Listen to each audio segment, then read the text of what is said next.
एक देऊळ असतं, हा देऊळ, हो ताई सेड, एक देऊळ असतं, हा त्या देवळामध्ये एक पुजारी असतो. पण त्याचं देऊळ आहे ना थोडंसं असं खराब झालेलं असतं, म्हणजे त्याला भिंती वगैरे खराब झालेले असतात. ते एकदा कळतं त्या पुजाऱ्याला की राजा ह्या देशात म्हणजे आपल्या राज्याचा राजा येणार आहे आपल्या देवळामध्ये. त्याला आधीच कळतं 4-5 दिवसापूर्वी, मग म्हणजे 8 दिवसापूर्वी कळत असेल तर तो काय करतो, 6,000चं लोन काढतो, 6,000चं लोन, तो पुजारी. आणि देऊळ व्यवस्थित करतो, म्हणजे देवळाला रंगरंगोटी करतो, देवळाची मूर्ती छान करतो. थोडासा खर्च करतो, 6,000 रुपये लोन काढून ना. आणि मग ठरल्या दिवशी ना राजा येतो तिथे देवळामध्ये. तर राजा आलेला बघून त्याला खूप छान वाटतं. राजा आला, मग तो प्रसाद वगैरे देतो, देवाला नमस्कार वगैरे करतो राजा राजा आणि राजा जाताना त्याला चारण्याचा कॉईन देतो. कोणाला? त्या पुजाऱ्याला. तर पुजाऱ्याला घाम सुटतो.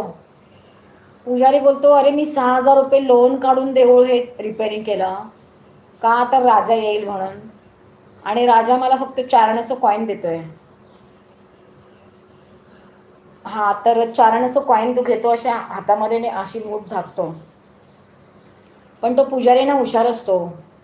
तो बोलतो, ह्या 54 छाप राजाला मी चांगला धडा शिकवतो म्हणून. हा 54 छाप राजा याला चांगला धडा शिकवतो मी.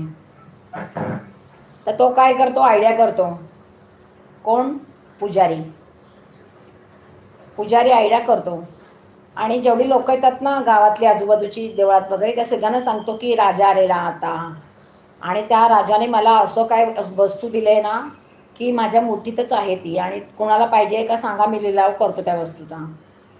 तर लोकांना वाटतं राजा येऊन गेला म्हणजे काहीतरी खूप मोठं काहीतरी दिलं असेल पुजाऱ्याला. तर त्याचा लिलाव करतात. तो मूठ अशी उघडतच नाही, मुठीमध्येच ठेवतो ते 4 आण्याचं कॉईन. तर सगळे लोक बोलतात मी 10,000 रुपये देतो, दुसरा बोलतो मी 5,000 रुपये देतो, नाही तो बोलतो नाही, याच्यापेक्षा खूप जास्त किंमत द्यावी लागेल. मग शेवटी 50,000 किंमत होते त्याची. तर कोणतरी एक तिकडचा माणूस पण राजाला जाऊन सांगतो की तुम्ही देवळात गेला होतात ना, तो पुजारी ना, तुम्ही काय दिलं त्याला, त्याचा लिलाव करतोय तो. तर राजा घाबरला. राजा म्हणतो मी त्याला फक्त 4 आण्याचं कॉईन दिलं होतं.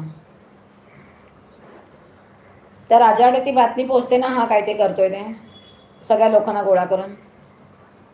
तर राजा लगेच लगबगीने धावत येतो आणि त्याला ना देवळाच्या त्या साईडला नेतो कोपऱ्यात, आणि त्याला सांगतो की बाबा मी तुझ्या पाया पडतो, पण मी तुला 1,25,00,000 रुपये देतो, 1,25,00,000 रुपये देतो, पण कोणाला काही सांगू नकोस आणि हे सगळं थांबवतो. तेव्हा तो पुजारी आहे तो खूप खुश होतो, कारण त्याला 1,25,00,000 रुपये मिळतात.